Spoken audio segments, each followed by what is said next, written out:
नमस्कार, मी डॉक्टर भालचंद्र भावे, प्राचार्य शिक्षण प्रसारक संस्थेचे शिक्षणशास्त्र महाविद्यालय संगमनेर, जिल्हा अहमदनगर. आज आपण शैक्षणिक उद्दिष्टे आणि शैक्षणिक अनुभव यांचा विचार करणार आहोत. पहिल्या व्हिडिओमध्ये आपण शैक्षणिक उद्दिष्टे आणि त्यांचं टेक्सॉनॉमी ऑफ एज्युकेशनल ऑब्जेक्टिव्ह अभ्यासणार आहोत, तर दुसऱ्या व्हिडिओमध्ये शैक्षणिक अनुभव आणि त्याचे प्रकार अभ्यासणार आहोत. सर्वप्रथम आपण शैक्षणिक उद्दिष्टे एज्युकेशनल ऑब्जेक्टिव्ह अभ्यासूया.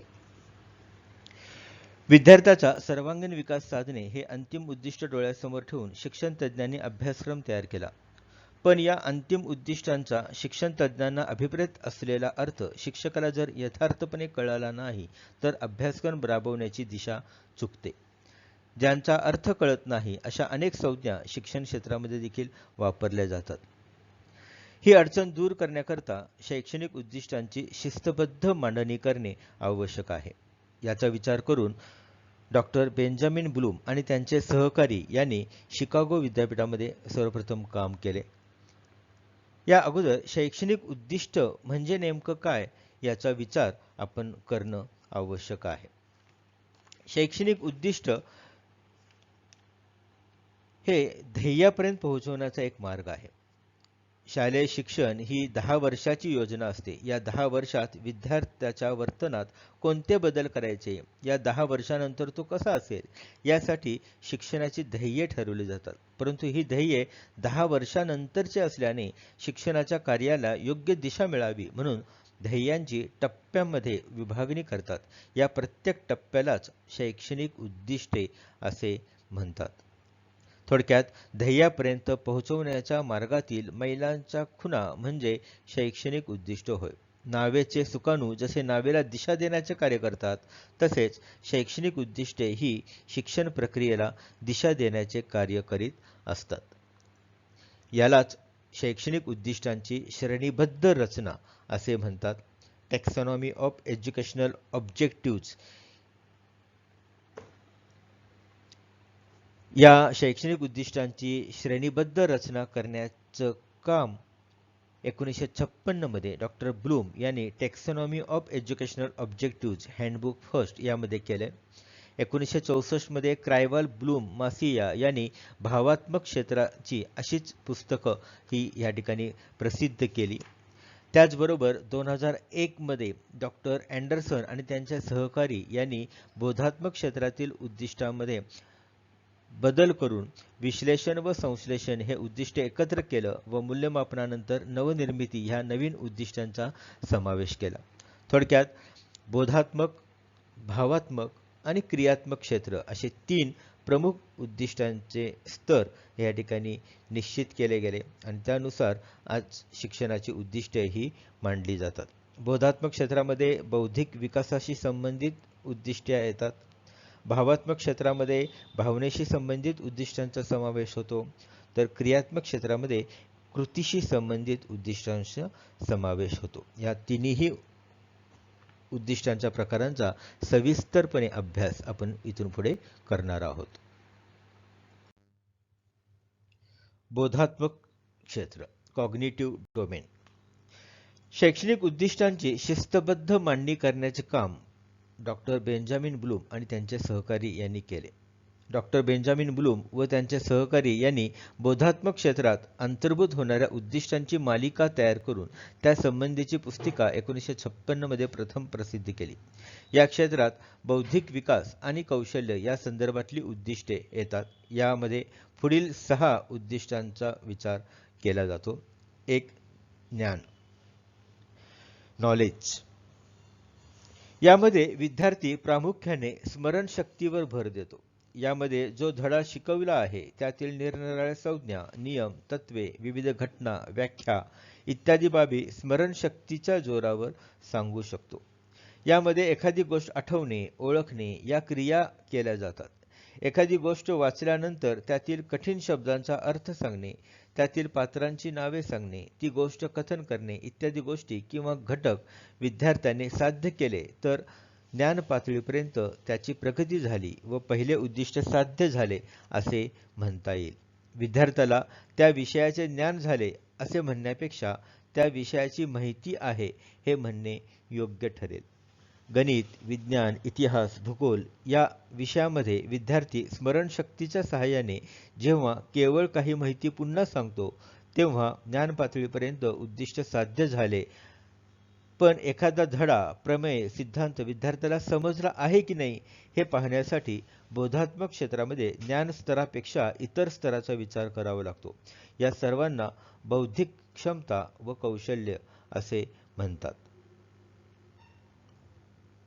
दुसरं उद्दिष्ट आकलन, अंडरस्टँडिंग.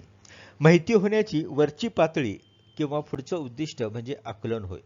यामध्ये ज्ञानाची जाणीव विद्यार्थ्याला झाली आहे त्या जाणीवेला अर्थ लावून तो घटक समजून घेणे व त्याचे स्पष्टीकरण विद्यार्थ्यांनी आपल्या शब्दात दिले तर त्याला आकलन झाले असे म्हणता येईल.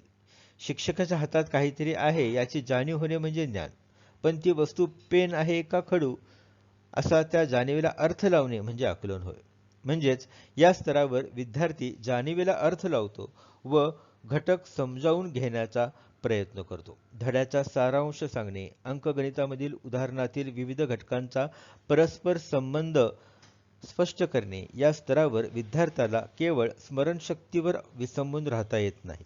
उदाहरणार्थ पदार्थाची अवस्था या प्रकरणात विद्यार्थी या स्तरावर दगड, लोखंड हे स्थायीरूप पदार्थ आहेत, तर पाणी, दूध, अल्कोहोल हे द्रवरूप पदार्थ आहेत हे स्पष्ट करतो. तिसरं उद्दिष्ट उपयोजन, ॲप्लिकेशन. मिळालेल्या ज्ञानाचा विद्यार्थी जेव्हा दैनंदिन जीवनात उपयोग करतो तेव्हा त्याला उपयोजन म्हणतात. उपयोजन साधण्यासाठी आपल्याला आपल्या अनुभवाची फेरमांडणी करता येणे गरजेचे असते.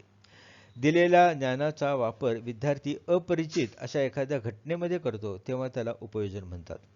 भाषेतील वाक्यप्रचार, म्हणी इत्यादीचा उपयोग निबंध लिहिताना विद्यार्थी स्वतःच्या शैलीने करील ते उपयोजन. त्याचप्रमाणे प्रमेयावर आधारित नवीन उदाहरणे सोडवणे हे सर्व विद्यार्थी उपयोजन या पातळीवर करत असतो. आकलनाच्या वरच्या पातळीवर उपयोजन ही प्रक्रिया चालते. उदाहरणार्थ पदार्थाची अवस्था या प्रकरणात विद्यार्थी या स्तरावर दिलेल्या यादीत पदार्थांचे स्थायू, द्रव, वायू यामध्ये वर्गीकरण करतो. चौथं उद्दिष्ट विश्लेषण, ॲनालिसिस, पृथक्करण असं देखील याला म्हटलं जातं. पृथक्करण म्हणजे वेगळे करणे. एखाद्या संकलित घटनेचे घटक वेगळे करून त्याचा विविध घटकांमधील परस्पर संबंध व्यक्त करणे, त्यांचा एकमेकावर होणारा परिणाम सांगणे ही क्रिया या स्तरावर होते. एखाद्या कथानकातील विविध घटनांची गुंफण कशा प्रकारे झाली आहे हे सांगणे. एखाद्या यंत्राची दुरुस्ती करताना त्यातील विविध भागांची जोडणी व परस्पर होणारा परिणाम ठाऊक नसेल तर यंत्राची दुरुस्ती करता येणार नाही. त्याचप्रमाणे विविध घटकांमधील समान दुवा ओळखणे हे सर्व या पातळीवर घडते. उदाहरणार्थ पदार्थाच्या अवस्था या प्रकरणात विद्यार्थी पदार्थाच्या स्थायू, द्रव, वायू या अवस्था सांगून त्यांचा परस्पर संबंध सांगतो. उदाहरणार्थ बर्फ, बर्फाचे पाणी, पाण्याची वाफ, वाफेचे पुन्हा पाणी होते, पाणी गोठले की त्याचा पुन्हा बर्फ होतो. पाचवं उद्दिष्ट संश्लेषण, सिंथेसिस. दिलेले भाग एकत्र करून घटक तयार करणे, मुद्द्यावरून गोष्ट लिहिणे, निबंध लिहिणे इत्यादी या सर्व बाबतीत संश्लेषण प्रक्रिया चालते. घर बांधण्यापूर्वी त्याचा आराखडा वास्तुशास्त्रज्ञ तयार करतो. त्या वास्तूचे सम्यक चित्र तो उभे करू शकतो. विविध अन्नपदार्थ व अन्न घटक एकत्र घेऊन संतुलित आहार तयार होतो. म्हणजेच विविध घटकांची एकत्रितरित्या गुंफण घालण्याची क्रिया संश्लेषणात होते. ही प्रक्रिया विद्यार्थ्याच्या स्वतंत्र निर्मितीला चालना देणारी आहे. 6. मूल्यमापन, इव्हॅल्युएशन. मूल्यमापन हा बोधात्मक क्षेत्रातील सर्वात वरचा व अखेरचा स्तर आहे. एखाद्या गोष्टीतील चांगले किंवा वाईट गुण सांगणे म्हणजे मूल्यमापन होय. एखादं गाणं ऐकताना एखाद्याला ते आवडलं तर एखाद्याला ते आवडत नाही हे सांगणं म्हणजे त्यांनी केलेलं गाण्याचं मूल्यमापन होय. मूल्यमापन करीत असताना आकलन, पृथक्करण, संश्लेषण इत्यादी सर्व प्रक्रियांचा आपण वापर करतो. त्याशिवाय आपल्याला मूल्यमापन करता येणार नाही. उदाहरणार्थ शिक्षक विद्यार्थ्यांना पदार्थाच्या अवस्था, विविध पदार्थांची नावे सांगून वर्गीकरण करणे असे प्रश्न विचारतात. त्यामुळे तो घटक विद्यार्थ्याला कितपत समजला हे शिक्षकांना कळते. बोधात्मक क्षेत्रामध्ये प्रत्येक उद्दिष्ट हे त्याच्या खालच्या स्तरावरील उद्दिष्टापेक्षा थोडे व्यापक व संकीर्ण झालेले दिसते. ही रचना ब्लूम यांनी 1956 मध्ये प्रसिद्ध केली. या वर्गीकरणानंतर देखील अनेक तज्ज्ञांनी त्याचा अभ्यास केला, संशोधन केले. डॉक्टर अँडरसन आणि त्यांच्या सहकाऱ्यांनी 2001 मध्ये या वर्गीकरणात काही सुधारणा केल्या. त्यांनी त्यात विश्लेषण व संश्लेषण हे उद्दिष्ट एकत्र केले, तर मूल्यमापनानंतर नवनिर्मिती या एका नवीन उद्दिष्टांचा समावेश केलेला आहे.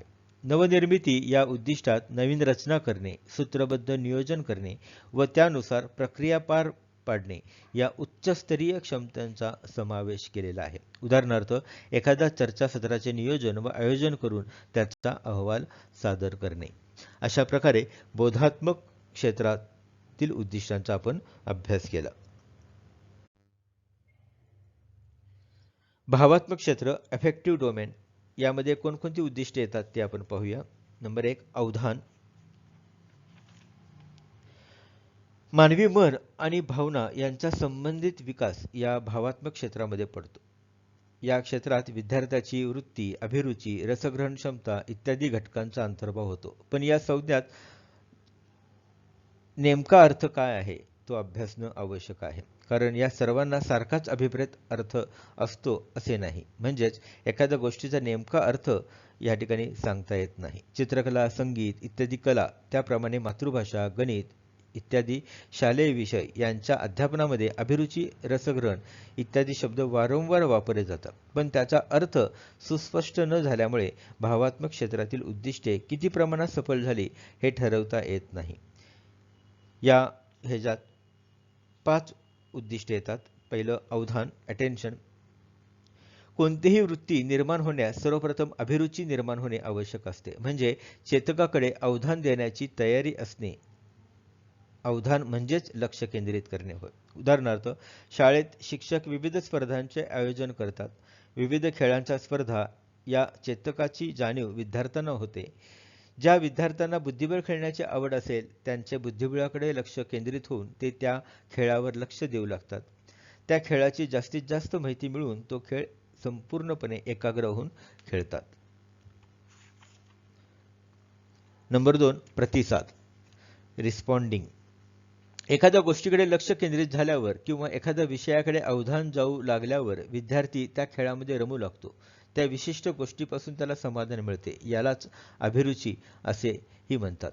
मॅकडुगल या मानसशास्त्रज्ञाने म्हटल्याप्रमाणे अभिरुची म्हणजे सुप्त अवधान आणि अवधान म्हणजे अभिरुचीचे व्यक्त स्वरूप होय. यावरून दोन्हीतला संबंध लक्षात येतो. उदाहरणार्थ, बुद्धिबळाकडे लक्ष केंद्रित झाल्यावर त्यातील बारकावे जाणून घेतल्यावर विद्यार्थ्याला त्यामध्ये आवड निर्माण होते. त्यामुळे पूर्ण एकाग्रतेने तो खेळ खेळण्याचा प्रयत्न करतो. 3 मूल्य निर्णय, व्हॅल्युइंग. अभिरुचीनंतरची पायरी म्हणजे जीवनात एखाद्या मूल्याचा स्वीकार करणे. म्हणजे नेमके काय ते ठरवणे.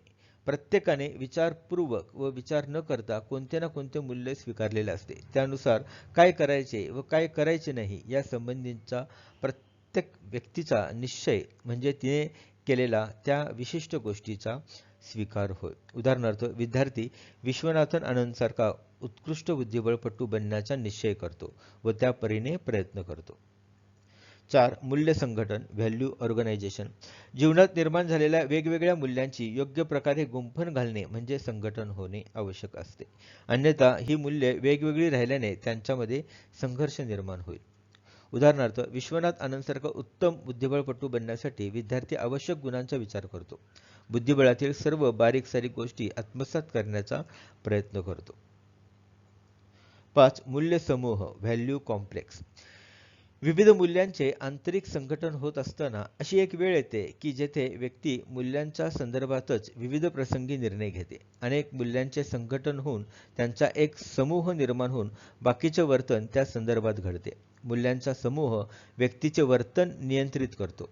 भावनेच्या आहारी जाऊन अशी व्यक्ती निर्णय घेत नाही. व्यक्तीची मूल्य, तिची श्रद्धा, तिचे विचार या सर्वांचा सुंदर मिलाप तिच्या व्यक्तिमत्वात दिसून येतो. उदाहरणार्थ, विद्यार्थी समाजाचा उत्तम खेळाडू बनून प्रतिष्ठा वाढवितो व समाजातील इतर मुलांसाठी प्रेरणा निर्माण होतो. दुर्दैवाने आज या शिक्षणामध्ये या उद्दिष्टाकडे दुर्लक्ष होते आणि आजचा विद्यार्थी एखाद्या संकटामुळे देखील भयभीत होतो, अपयशामुळे हताश होतो. कारण त्याचे विकार, त्याच्या इच्छा, आकांक्षा, त्याची अभिरुची, वृत्ती या सर्वांची योग्य प्रकारे गुंफण झालेली नसते. अशा प्रकारे 5 प्रमुख उद्दिष्टे भावात्मक क्षेत्रातील आपण अभ्यासली.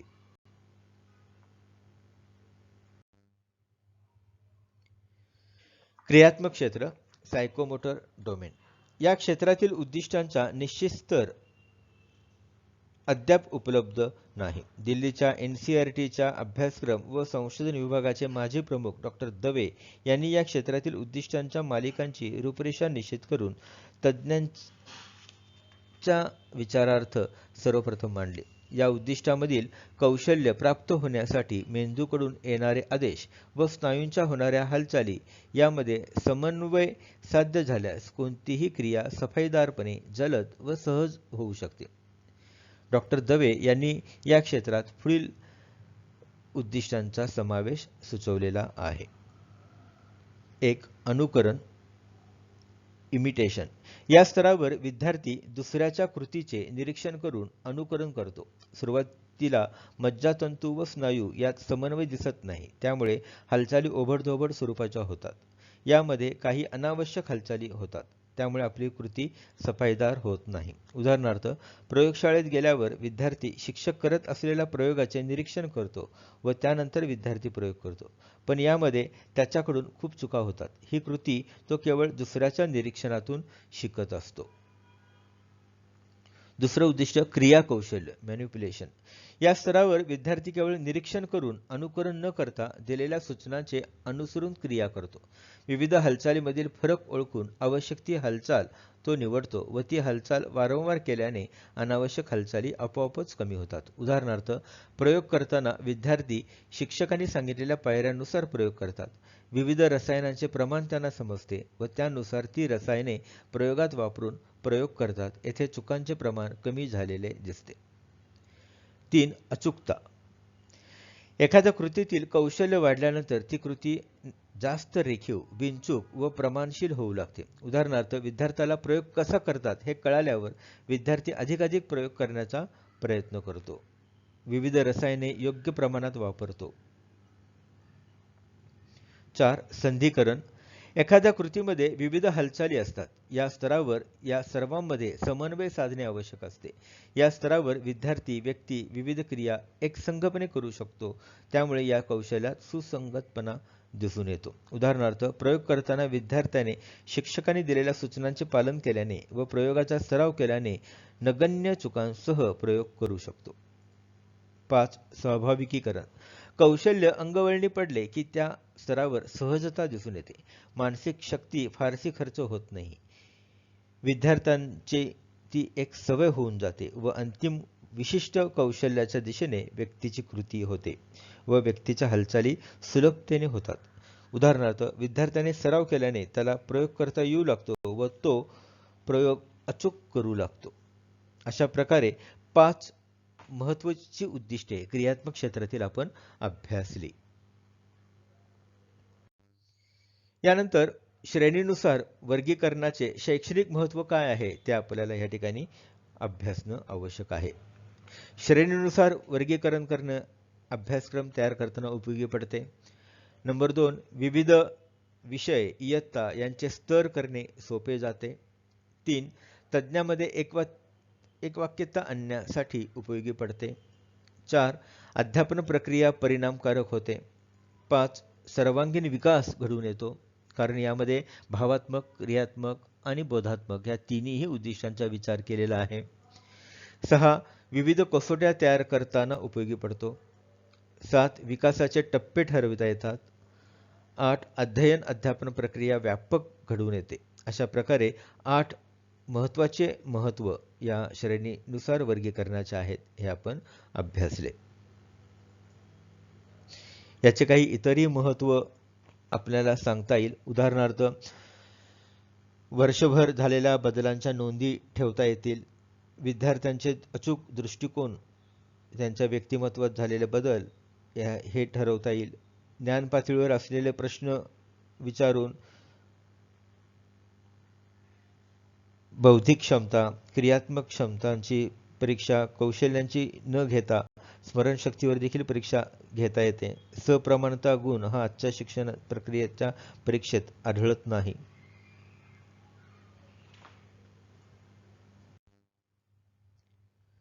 याचे काही संदर्भ आहेत, ते पुढीलप्रमाणे. थँक्यू.